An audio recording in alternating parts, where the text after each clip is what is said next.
국민 여러분 안녕하셨습니까? 인도태평양 전략연구원 최수용입니다. 자, 지금 헌법재판소의 그 구성원들 중에서 지금 뭐 우리법 연구회니 이런 거 출신들 때문에 이 왈가왈부 지금 말들이 많습니다. 자, 그런데 지금 마지막으로 어쩌면은 헌법재판관이 될 수도 있을 마은혁이란 자가 있는데, 이 자가 지금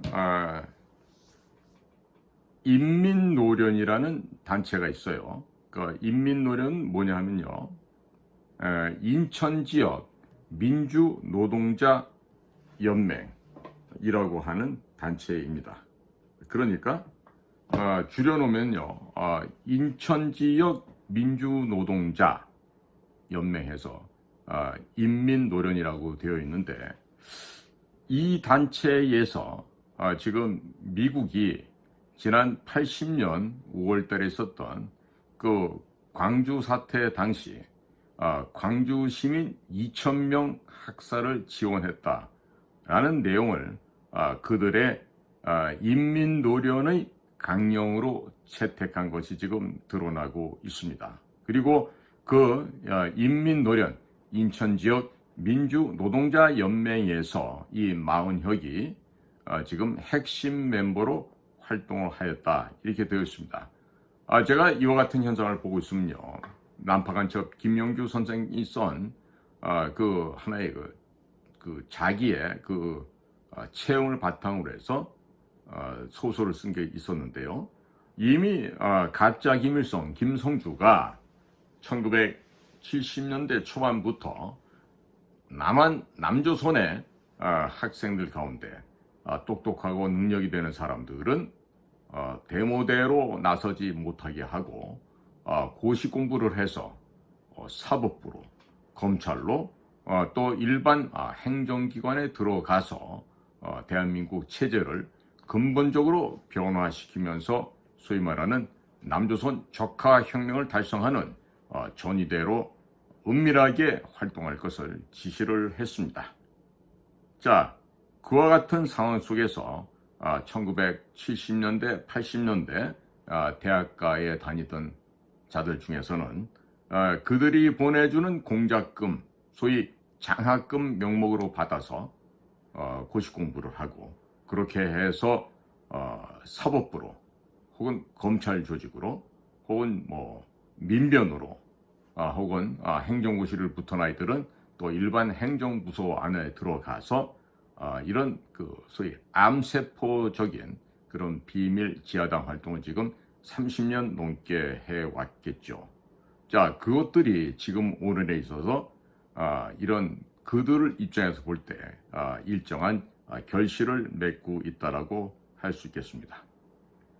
지금 뉴데일리 신문 취재에 의하면 이 인민노련은 1987년 6월 26일 인천 부평로 대중집회 및 시위 현장에서 창립보고대회를 열었고, 창립선언문, 즉 그들의 강령을 낭독했다고 합니다. 이 뉴델리가 입수한 창립선언문을 보면 인민노련은 미국은 이 땅에 4만의 미군을 주둔시키고 한국군의 모든 작전권을 장악하여 이를 바탕으로 한국의 정치, 경제, 문화 등 모든 분야에서 커다란 영향력을 행사하고 있다고 주장을 했습니다. 자, 그러면서 미국은 한국에서 누리는 군사, 정치, 경제, 문화적 이익을 유지하기 위해 전두환 군사 독재 정권을 지원하는데 온갖 노력을 기울이고 있다. 그러면서도 미국은 마치 민주주의의 수호자인 양 민주화, 인권을 떠들면서 자신의 본 모습을 감추려 한다라고 덧붙이고 있습니다. 이어서 미국은 80년 5월 전두환 군사 독재 정권이 민주주의를 요구하던 2천여 광주 시민들을 무참히 학살하는 것을 지원했고, 자신들의 기득권을 유지, 강화하기 위해 총칼의 사용도 서슴지 않고 있다라고 했습니다. 또한 인민노련은 미국은 한국 민중이 생산한 경제 잉여를 다양한 방법으로 빼앗아 간다면서 그들은 미제 상품의 고가 수입과 한국 상품의 헐값 수출을 강요하면서 그 가격차를 이용하여 노동자의 피땀을 긁어간다. 또한 쇠고기, 쌀, 담배, 컴퓨터, 보험 등의 수입 개방을 강요하며 농가 경제를 도탄에 빠뜨리고 민족 경제를 파탄시키고 있다라고 강조했습니다. 특히 미국은 또한 이러한 군사, 정치, 경제, 문화적 이익을 유지시키기 위해 한반도의 분단을 영원히 지속시키려 하고 있다 강조했습니다. 이 밖에 강령 본문에는 미일 외세의 정치 간섭을 배격하고 전두환 군사 독재 정권을 타도하여 자주적인 민주정부를 수립한다. 미국, 일본 등 외세와의 불평등 조약을 폐기하여 외세의 정치적 간섭과 경제적 침략을 배격한다. 조국의 평화적 통일을 달성한다는 내용이 포함되어 있습니다. 자, 국민 여러분, 이들은 왜 이와 같은 주장을 하고 이러한 그야말로 북과 안팎이 동일한 이런 주장을 펼쳐오면서 왜 이런 투쟁을 해왔을까요? 지금 다 찾아보니까 동아일보라는 곳에서도 2009년 11월 12일자 마은혁 판사 사회주의 혁명조직 핵심 멤버였다라는 제목하의 기사에서 마은혁에 대해서 서울대 정치학과 8일 학번인 마은혁 판사는 진보신당의 노회찬 대표, 조승수 의원 등과 함께 당시 인민노련의 조직원으로 활동하였다. 일부 인사들은 1989년 구속되었으나 마은혁 판사는 적발되지 않았다라고 설명을 했습니다. 당시 조승수 전 통합진보당 의원은 동아일보에 마은혁 판사는 지도부에서 이론 교육과 선전 부문의 역할을 한 것으로 기억한다고 언급했고, 마은혁 후보자는 인민노련이 제도권 정당화를 꾀하였던 1991년 한국노동당 창당에도 참여했고 1992년부터는 진보정당 추진위원회에서 정책국장으로 활동했다고 합니다. 그는 1993년 한국 외국어대 교재에 실린 민중운동의 개혁과 진보정당 운동의 새로운 모색이란 제목의 글을 통해서 군사 파쇼 정권에서 김영삼 정부의 부르주아 체제로 확립하는 과정에서 노동자 계급의 해방이라는 목표를 수행하는 투쟁 조건에 변화가 왔다. 진보 세력의 정치적 발전을 꾀할 수 있는 유일한 무기는 진보정당이라고 주장했습니다. 이후 마은혁은 1997년 제39회 사법시험에 합격하여 2002년 대구 지방법원 판사로 임명이 되었다라고 합니다. 자, 국민 여러분, 서울대학교를 갈 정도면 머리가 이렇게 없는 사람은 아닐 텐데 지금 제가 이 언론에서 보도한 내용을 보면요, 딱 무슨 생각이 드냐면 제가 80년대 초반에 대학을 다닐 때 학내에서 뿌려졌던 유인물을 다시 읽어보는 듯한 이런 아주 낯익은 그런 느낌이 듭니다. 그러나 이 낯익은 느낌은 한편으로는 서늘하고 그리고 몹시 불쾌한 그런 느낌이 되겠죠. 자, 여기에 대해서 지금 상당히 제가 보기에는 철없는 아이로 봤는데 지금 국힘당의 주진우라고 하는 이 녀석이 지금 검사 출신이라고 하는데 이 주진우가 마은혁에게 단심제인 헌법재판소의 재판관을 맡길 수 없다, 이런 제목으로 뭘 하나 썼어요. 한번 좀 살펴보겠습니다. 뭐라고 썼는고 하니, 마은혁은 지하혁명 조직인 인민노련의 핵심 멤버였고 한국노동당 창당에 참여했던 정치인이다. 진보정당 추진위원회의 정책국장도 역임을 하였다. 사회주의 혁명을 추진한 정치 행보와 대한민국 헌법을 수호하는 재판관의 길은 완전히 다르다. 과거의 일이었다고 변명하지 마라. 마은혁 판사는 국회를 폭력 점거한 민노당 보좌진 등 12명을 기상천외한 법논리로 공소 기각해서 면죄부를 주었던 사람이다. 편향된 정치 이념과 과거 혁명 동지들과의 인연이 법관으로서 직업적 양심을 저버리게 한 대표적 판결이었다. 당시 우리법 연구회 문형배 회장은 마은혁 회원의 이런 판결조차 감사하는 인터뷰를 하였다. 끼리끼리라는 말이 떠오르게 된다. 마은혁 판사의 민노당 봐주기 판결은 다행히도 대법원에서 바로 잡아지었다. 하지만 헌법재판소는 단심제다. 잘못된 결정을 해도 시정할 방법이 없다. 민주당은 마은혁을 일방적으로 추천하고 건성으로 인사청문회 하더니 이제는 탄핵 협박을 통해 임명을 밀어붙이려 한다.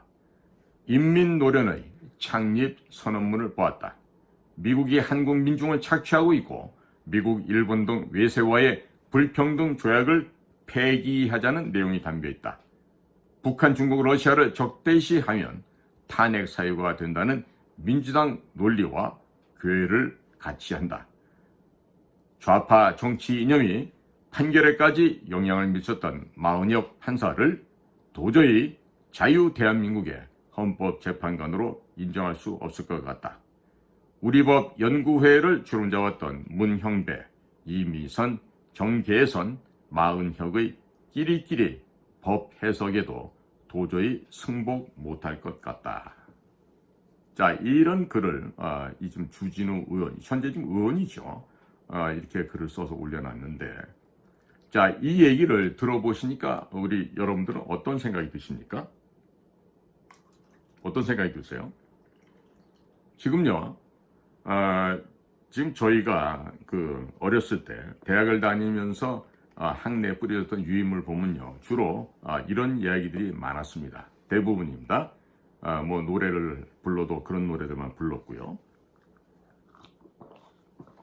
네, 지금 현재 이런 좌파 북한 괴뢰도당들과 동일한 사상적 괴를 같이 하고 있는 이런 자가 다시 한번 헌법재판소의 재판관이 된다고 하면은 이 나라의 헌법재판소는 그야말로 우리법 연구회에 의해서 장악당하는 그야말로 창피한 상황의 수준으로 떨어질 것으로 예상이 됩니다. 그리고 현재 헌법재판소의 내란의 우두머리로 지금 걸려있는 윤석열 대통령에 대한 헌법재판소 판결이 어차피 편향적으로 그리고 소위 말하는 사회주의, 전체주의, 공산주의자들의 입맛에 맞는 그와 같은 형태로 지금 넘어갈 수 있지 않을까, 이런 추단을 하게 되기도 합니다. 자, 국민 여러분, 지금 이 나라는요, 미중 간에 벌어지고 있는 패권 전쟁 속에서 지금 유탄이 여기저기서 좀 터져 나가고 있습니다. 아쉬운 점이라고 한다면 한두 개가 아니죠. 지난 4월 10일에 있었던 총선에서 충분히 이재명이가 있었던 저 민주당을 깨부실 수 있는 절호의 기회가 있었어요, 사실은. 그럼에도 불구하고 그 기회를 놓쳤었습니다. 수원수구하겠습니까? 누구를 원망하고 누구를 탓하겠습니까? 그렇지 않나요? 자, 그러면 총선에서 지지 않고 이겼더라면, 만약에 국민의힘이 여당으로서 한 180석, 200석 차지하고 나머지 야당들이 한 100석 정도를 차지했다고 하면 지금과 같이 대통령이 역경에 빠지는 상황은 없었겠죠. 더 아쉬운 거는 그보다 한 5개월 앞서서 2023년 10월 10일 날 국정원 제3차장 백종욱 씨가 나와서 선거관리위원회 서버를 조사한 결과를 국민들 앞에 발표를 했습니다.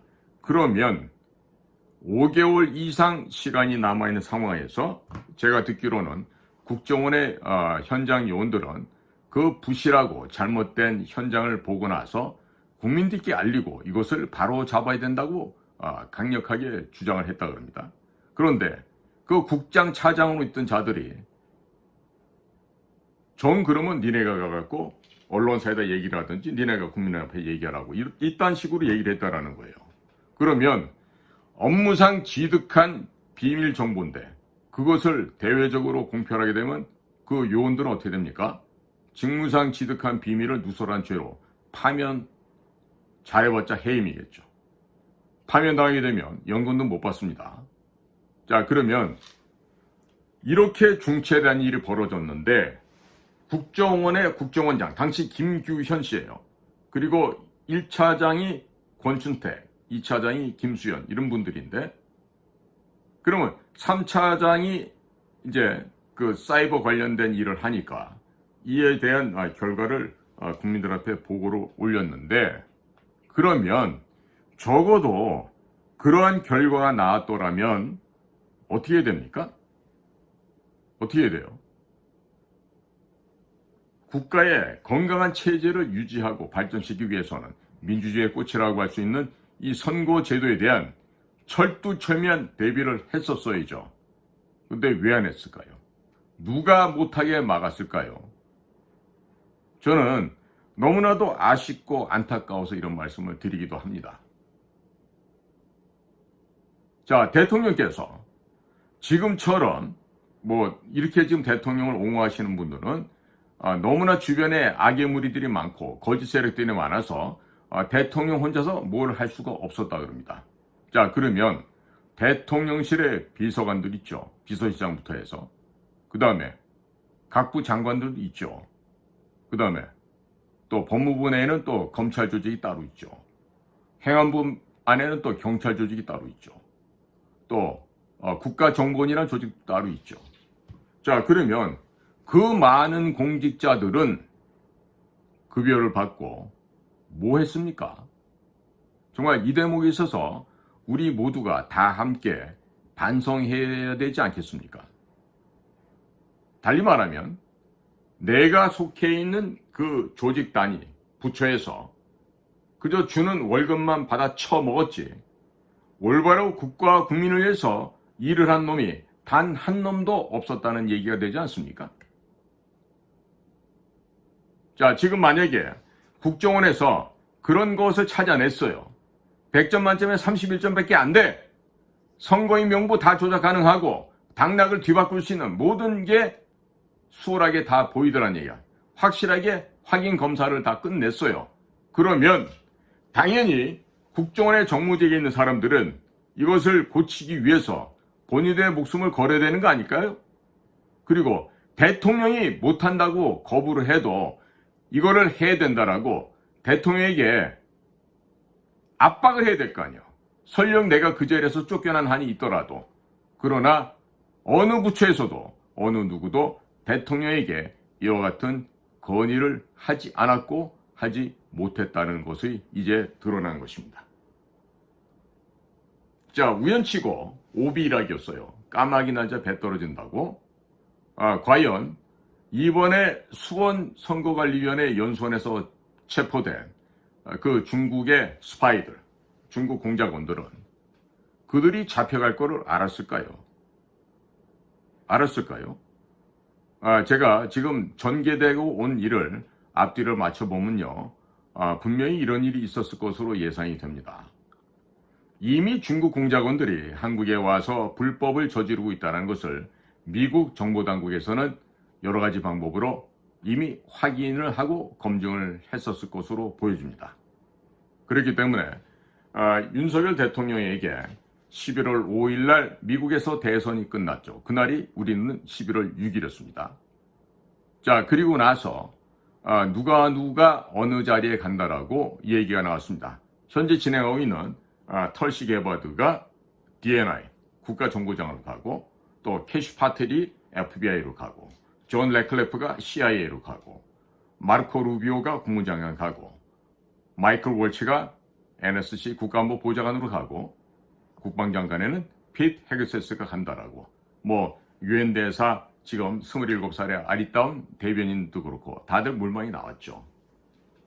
자, 그런데 그러한 진용을 짜가는 과정에서 지금 정권인수위원회가 이제 태동을 하고, 또 비서실장이 또 주도해서 백악관 내부를 정리정돈하면서 그 일을 하는 과정에서 누가 어떻게 건의를 해서 대한민국 안에서 벌어지고 있는 이러한 중국 불법 세력들의 범죄 행각을 밝혀내고자 하는 그런 계획을 세웠을까요? 참으로 부럽고 참으로 경이로움을 칭찬하지 않을 수가 없습니다. 자, 그렇더라면 틀림없이 이것은 미국에서 정보 업무를 관리하는 사람들, 그 정예 요원들의 머릿속에서 저는 나왔을 것이라고 생각합니다. 자, 16개 국가정보기관이 있죠. 내셔널 인텔리전스 커뮤니티가 있는데 제가 미루어 짐작컨대 여기에 대한 범죄 단서를 포착한 것은 NSA가 아니었을까. 그리고 그 NSA에 의해서 내셔널 시큐리티 에이전시죠. 국가안보국. 그 NSA가 그 범죄 증거를 확보를 하고 여기에 대한 액션은 필드에서의 오퍼레이션은 바로 CIA 아니면 DIA가 했겠죠. 그리고 CIA 같으면 무슨 애널리스트, 분석관들이 아니라 바로 특수임무를 하고 있는 SAC 혹은 SAD, ISA 이런 쪽에서 이 일을 했겠죠. 그러나 편하지 않겠습니다.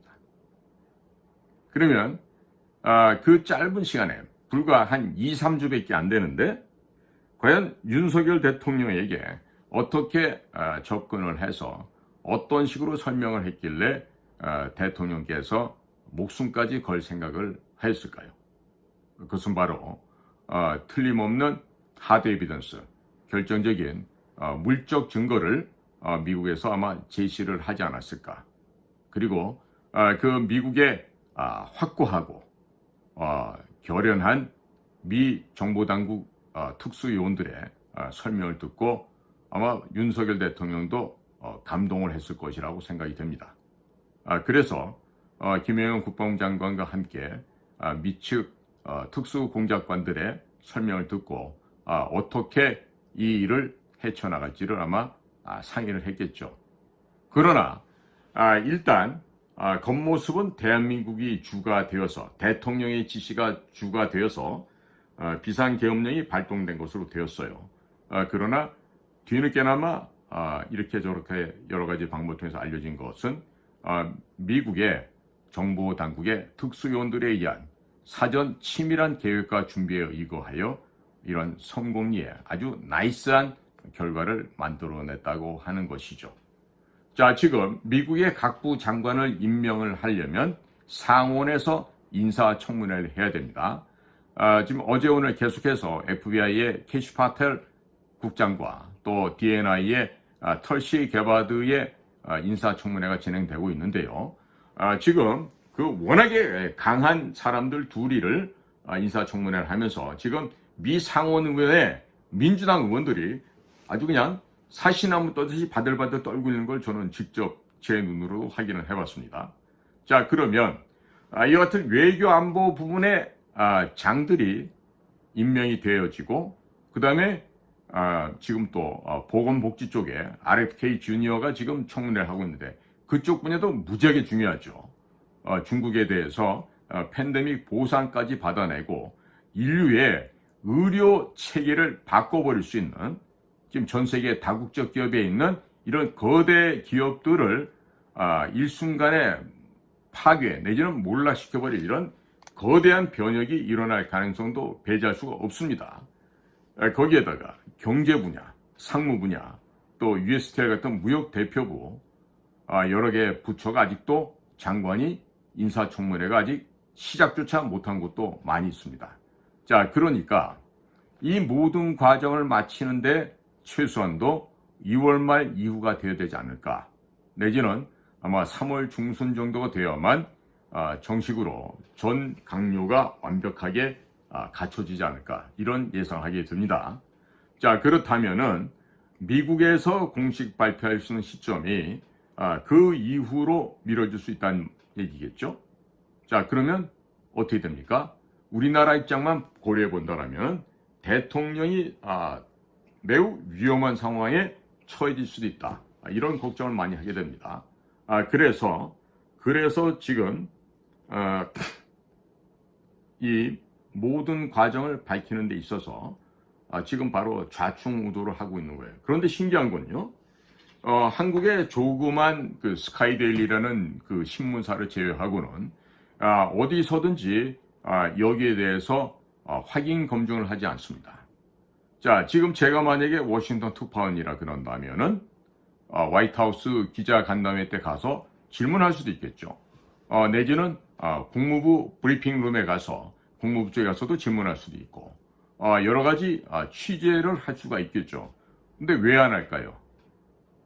여기 근본적으로 미국 워싱턴에 나가 있는 각 신문사, 방송사 그 특파원 기자들이 그런 일을 할 수 있을 실력이 안 된다라고 결론을 낼 수밖에 없습니다. 우선 과거 제가 1996년도 김영삼 씨가 미국을 방문했을 때도 그때도 제가 현장에서 느낀 것이지만 대한민국 특파원들의 수준이라는 것이 재미교포 2세들의 그 워싱턴 포스트지나 뉴욕타임즈, 월스트리트 저널을 번역을 해 놓으면 그 기사를 풀제로 쓰고 있는 그런 수준인 것을 저는 그 당시 목도한 바가 있었습니다. 물론 이것은 이후에 제가 중국에 나가서 활동할 때도 뭐 김정일이가 온다 또 무슨 뭔 큰 행사가 있을 때마다 대한민국 취재를 하고 있는 대한민국 특파원들 보면 중국어가 안 돼요. 거의 대다수가 중국어가 안 돼요. 심지어 중문과를 나왔는데도 중국어가 안 되는 그런 자들이 나와서 기자랍시고 취재를 하고 있으니까 결국 중국에서는 조선족의 힘을 빌어서 취재를 할 수밖에 없는 아주 그런 딱한 상황을 제가 제 두 눈으로 똑똑히 확인을 한 적이 있었습니다. 자, 그러니까 이 얘기는 뭐냐? 대한민국 언론에 현지에 가서 취재할 수 있는 역량이 된다, 안 된다? 안 된다는 얘기죠. 안 된다는 얘기예요.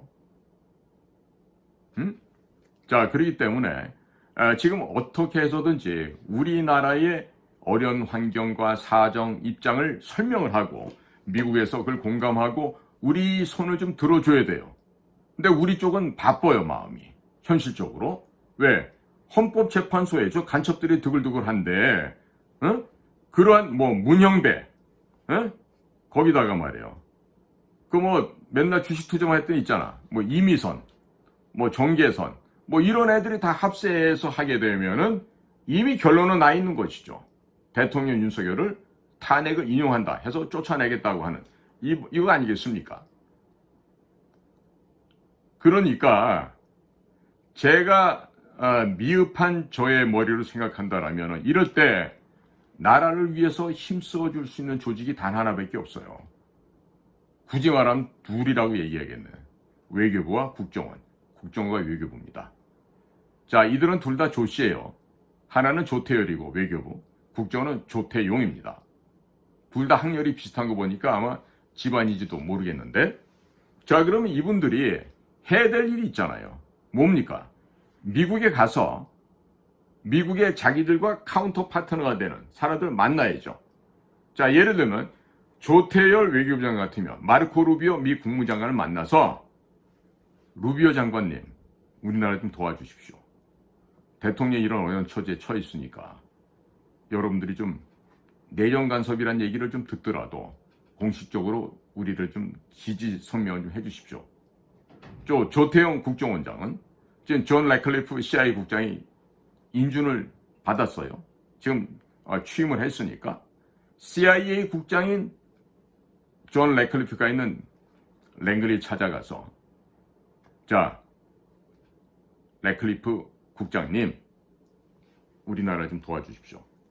이와 같은 활동을 정말로 다급하고 급하게 해서 현재의 우리가 처해 있는 이 위기 상황을 극복할 수 있도록 도와야 될 텐데 과연 지금 하고 있는지 모르겠어요.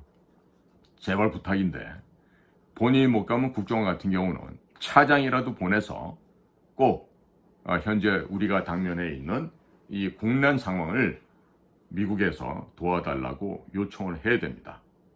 이럴 때는 뻔뻔스러울 정도로 대놓고 우리를 지지해달라고 요청할 수 있는 그러한 담력과 용기가 있어야 하지 않겠습니까?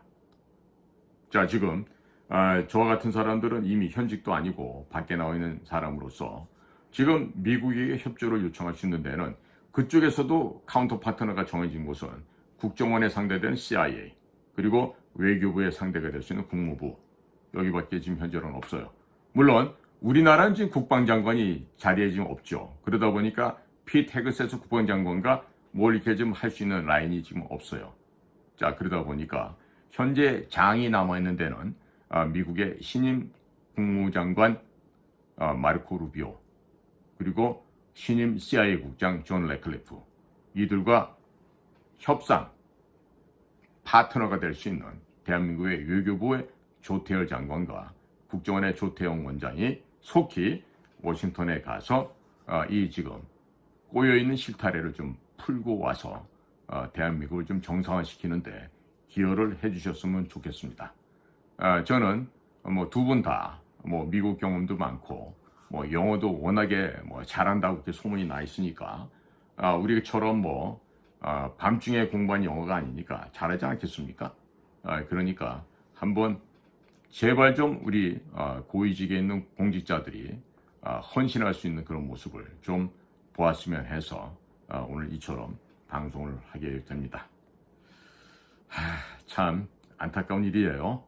안타까운 일이지만 이번 일을 계기로 해서 대한민국 전체가 새로 거듭나고 각성하는 그야말로 일대 대전환점이 되기를 기대해 보겠습니다.